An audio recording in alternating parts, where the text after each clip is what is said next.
الحمد لله ثم الحمد لله. الحمد لله الذي هدانا لهذا وما كنا لنهتدي لولا أن هدانا الله. وأشهد أن لا إله إلا الله وحده لا شريك له، وأشهد أن سيدنا ونبينا وعظيمنا سويداء قلوبنا سيدي أبا القاسم صلى عليك الله يا علم الهدى، ما هبت الحمائم وما ناحت على الأيك الحمائم. الصلاة والسلام عليك يا سيدي يا رسول الله، فقد بلغت الرسالة وأديت الأمانة ونصحت الأمة وجاهدت في الله حق اليقين، فصلوات ربي وسلامه عليك يا سيدي يا رسول الله. أيها الإخوة، لقد بعث الله سبحانه وتعالى النبيين مبشرين ومنذرين، لأن البشرية جمعاء بحاجة لهداية السماء، فكانت هداية الله بالرسل والأنبياء، فبعث الله النبي تلو النبي، فذكر بالاسم الصريح 25 نبيا في كتاب الله.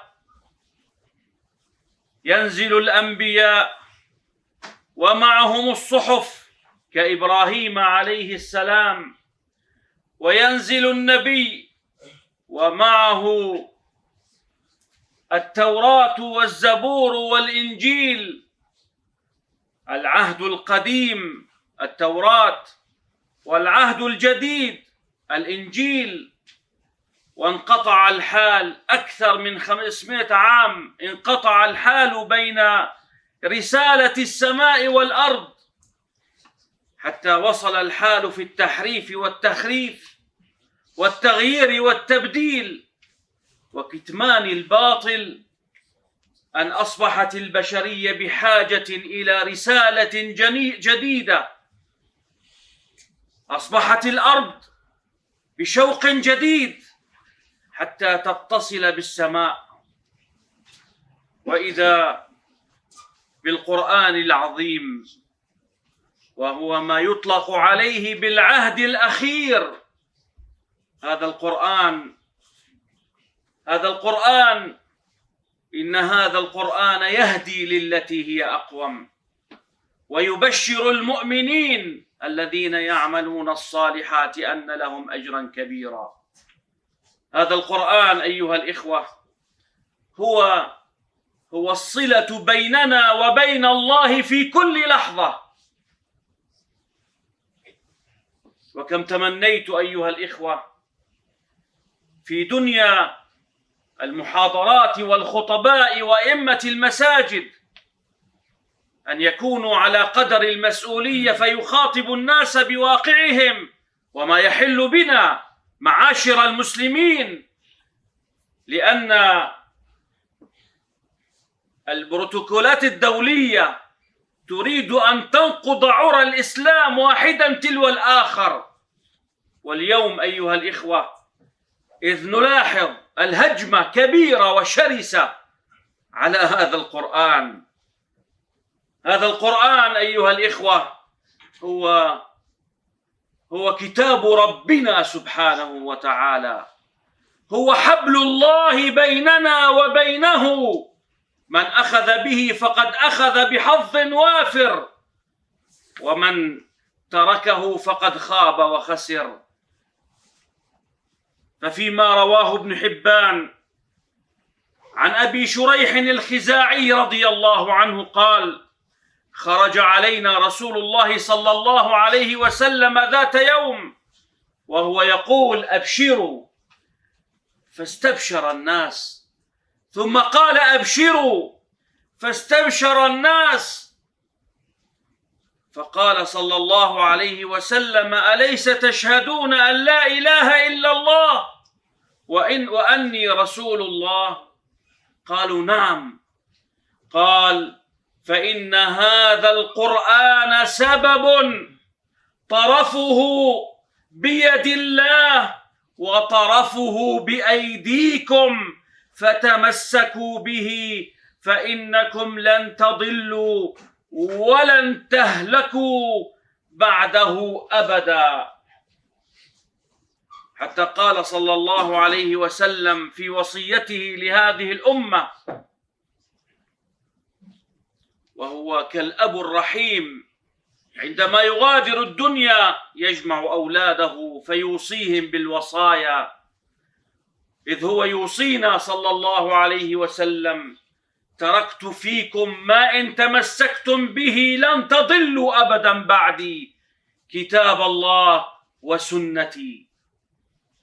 كتاب الله أيها الإخوة يتعرض اليوم من الملاحدة والعلمانيين والحاقدين والكفرة والمشركين، يتعرضون لكتاب ربنا سبحانه وتعالى ويريدون في محاولات لنقض هذا القرآن، والله سبحانه وتعالى هو الذي قال لنا: إنا نحن نزلنا الذكر وإنا له لحافظون.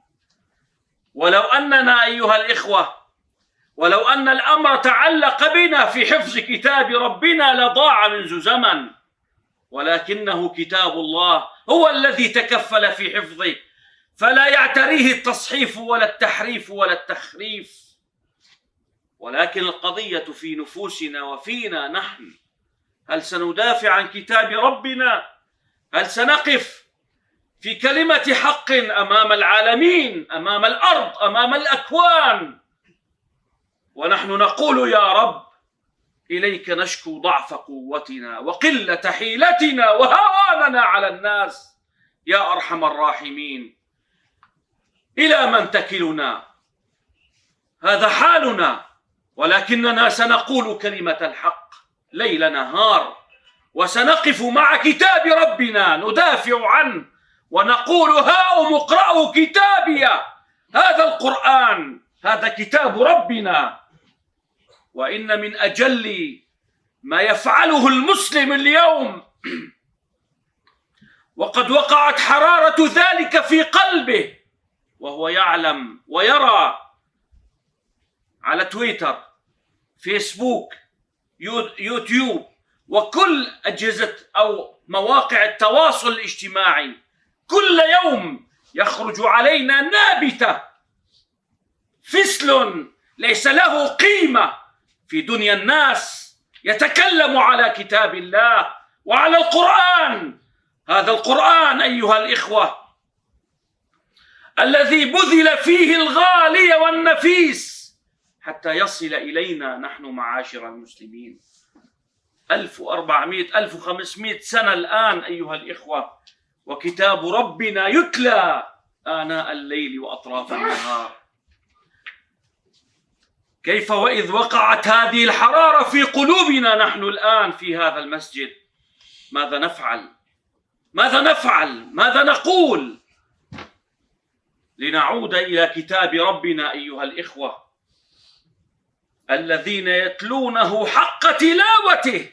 أمر من الله سبحانه وتعالى أن نتلو هذا القرآن وأن نتدبر آياته، فما أحرانا وما أجملنا أن نأتي بأولادنا إلى مسجد ربنا، أن نأتي بأولادنا إلى الدرس والتعليم، أن نتمسك بهذا الكتاب.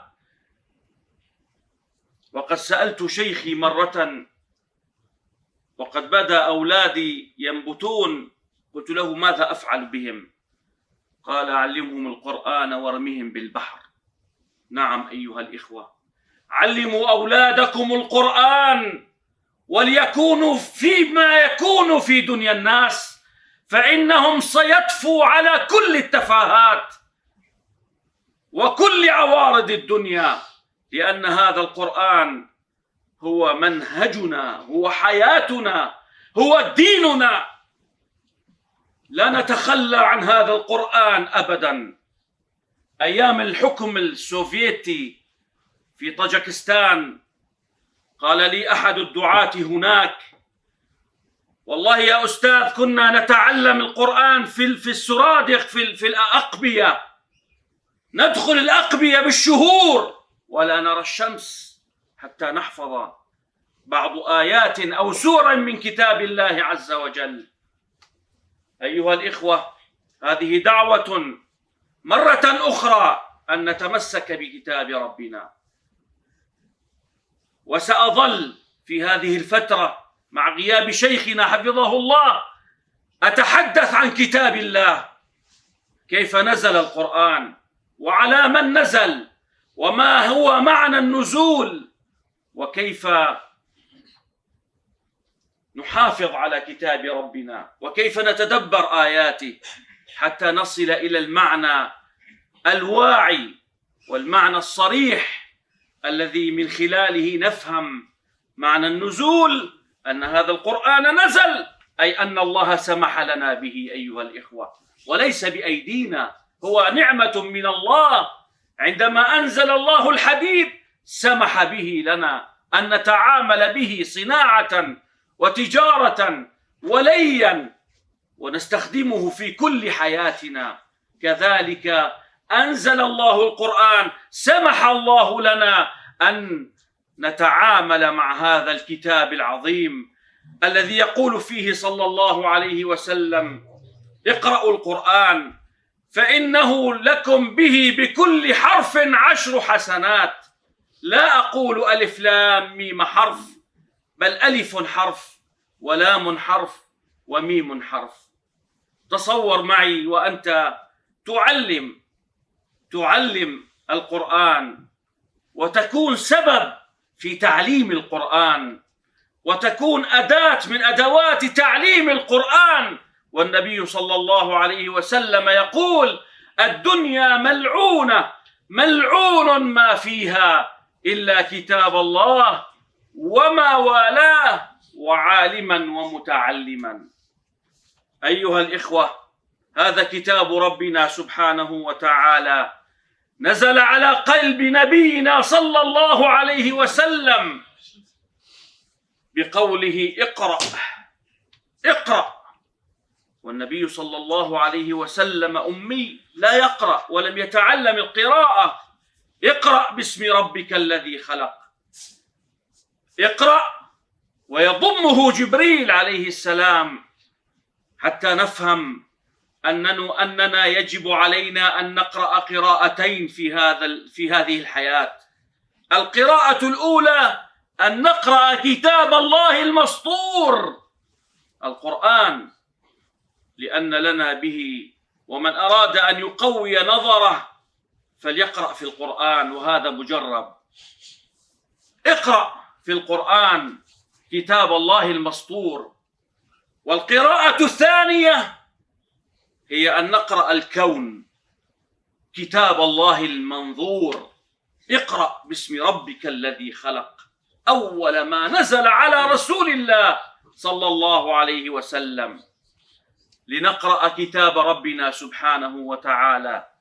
وتتوالى الأيام أيها الإخوة والسنين، 23 سنة والقرآن ينزل على رسول الله صلى الله عليه وسلم في المناسبات وفي الغزوات وفي الجلسات التي تكون بينه وبين الصحابة، وفي أسارير نفسه، وبينه وبين زوجاته، وهو بينه وبين المؤمنين، حتى ختم الله سبحانه وتعالى، ختم هذه الدعوة الإسلامية المستمرة الدائمة إلى قيام الساعة، حتى نزل قوله تعالى: إذا جاء نصر الله والفتح ورأيت الناس يدخلون في دين الله أفواجا فسبح بحمد ربك واستغفره إنه كان توابا.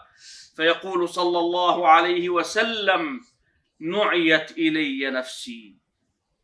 عرف صلى الله عليه وسلم من هذه الآية أنه سيغادر الدنيا، وهو الذي أوصانا ويوصينا بكتاب الله سبحانه وتعالى. إذا جاء نصر الله والفتح فهمه القريب أنه فتح مكة وهو كائن وهو صائر، وفهمه المتدبر العاقل الواعي أنه فتح وهو أمر بفتح بين الإنسان والدعوة إلى الله عز وجل. وقد فتح الله على الأمة بأن تدعو إلى سبيل ربها بالحكمة والموعظة الحسنة. هذا كتاب ربنا أيها الإخوة، خذوه بأيديكم حتى تضعوه في قلوبكم، سلموه لأولادكم أمانة من الله ورسوله، فإن الله سبحانه وتعالى مباهن بكم الأمم يوم القيامة ورسوله صلى الله عليه وسلم. هذا أيها الإخوة حديث سيدنا أبي موسى الأشعري رضي الله تعالى عنه، الذي يبين فيه صلى الله عليه وسلم قارئ القرآن والذي لا يقرأ القرآن، فيقول: مثل الذي يقرأ القرآن مثل المؤمن الذي يقرأ القرآن مثل الأترجة، طعمها طيب وريحها طيب، ومثل المؤمن الذي لا يقرأ القرآن الذي لا كالتمرة، طعمها طيب ولا ريح لها، ومثل المنافق الذي أو الفاجر الذي يقرأ القرآن كمثل الريحانة، ريحها طيب وطعمها مر، ومثل الفاجر الذي لا يقرأ القرآن كمثل الحنظلة، طعمها مر ولا ريح لها. نسأل الله أن يعافينا من ذلك، نسأل الله أن يجعلنا من المتمسكين حتى نكون كالأترجة، طعمنا طيب وريحنا طيب من خلال كتاب ربنا سبحانه وتعالى. أقول هذا وأستغفر الله لي ولكم، فيا فوز المستغفرين، استغفروا الله.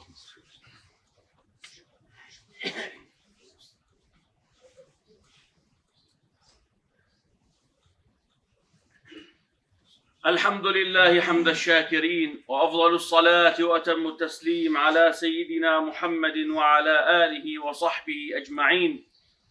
اللهم يا ربنا إنا نسألك أن نكون من المتمسكين في هذا الكتاب العظيم، هذا القرآن أيها الإخوة الذي أنزله الله على قلب نبينا صلى الله عليه وسلم ليكون نورا ونبراسا لهذه الأمة. أسأل الله سبحانه وتعالى أن نتلو هذا القرآن حق التلاوة كما أمرنا ربنا سبحانه وتعالى.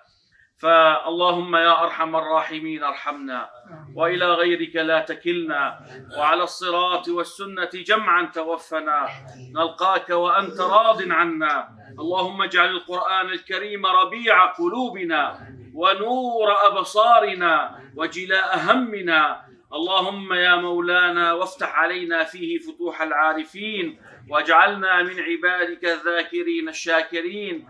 اللهم صل وسلم وبارك على سيدنا محمد، والحمد لله رب العالمين.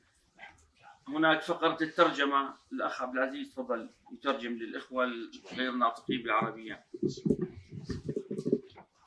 Assalamu alaikum wa rahmatullahi wa barakatuh. Hierna volgt een korte vertaling van de preek van de imam. Vandaag heeft de imam het gehad over de rol van de predikers en hun taak met betrekking tot de zaken van de umma. Zij moeten de realiteit bespreken waar de mensen in leven. Een van de recente zaken betreft de heilige Koran. Die wordt betast door atheïsten en seculieren. Zoals we hebben gezien hoe de kuffar de Koran hebben verscheurd en verbrand. De nadruk moet dus liggen op onze heilige boek die Allah subhanahu wa ta'ala heeft toegestaan om in ons hand te komen. De Koran is de begeleider van ons allemaal. De Koran is geopenbaard aan de profeet, vrede zij met hem, over een periode van 23 jaar. De eerste vers was lees in hoofdstuk Al-Alaq, vers nummer 1. En de laatste vers was en vrees de dag waarop jullie tot Allah teruggebracht worden. Hoofdstuk Al-Baqarah, vers nummer 281. Inshallah zal de Koran in de komende vrijdag prediken uitgebreid worden besproken om tot een punt te komen dat we het tekort dat we onszelf hebben gedaan ten opzichte van de Koran bij te werken. En zodat iedereen beseft dat de heilige Koran de laatste oproep is voor de mensheid. En wie zich vastbindt aan de Koran zal winnen en wie het loslaat zal verdwalen. Jazakumullah khair. إن الله يأمر بالعدل والإحسان وإيتاء ذي القربى وينهى عن الفحشاء والمنكر والبغي يعظكم لعلكم تذكرون. أقم الصلاة.